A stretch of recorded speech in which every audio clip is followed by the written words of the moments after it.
Yon mga ka-basic, may naiwan daw na gamit dito sa bus na to.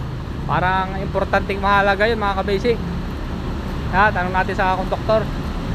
Dong, ano ba yan naiwan dyan? iPad. Ha? iPad. iPad? Ay ba, tablet? Tablet. Ay, yung konduktor mga ka-basic, saan mo napulot yan? Dito sa loob ng truck, sir. Ayan, napulot daw mga ka-basic sa loob ng bus. Ayan, saan?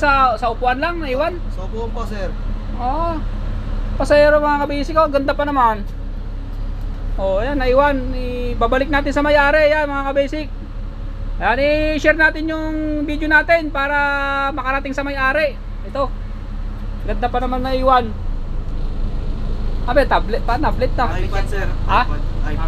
iPad. iPad. Mamahalin pa naman yan, no? Yan, nasa 50 yan. Mamahalin, nasa 50 mil daw yan mga ka-basic. Mahal pala yan. Ayun, may stand pa, ang ganda, Basta ganyan lang yan, wala nang kasama. Opo, sir.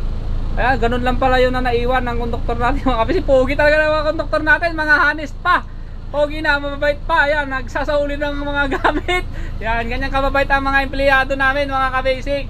Basta kami po ang nakakapulot. Talagang 101% babalik po sa inyo. Ayan, ano na, kamusta yung may-ari na... Kukuhanin po ito mamaya. Ayun. Sauli na po natin mga ka-basic. Ayun kami. Ayan, nakakontak na po pala yung may-ari. Ayan, kukuhanin na raw. Ayan mga basic, ayan, ganun lang tayo. Anis lang tayo lagi para masaya ang buhay. Ayan mga basic. Wag po natin kalimutan i-share yung video para po marami pa tayong matulungan na may sauli ang mga bagahe nila mga basic. Ayun.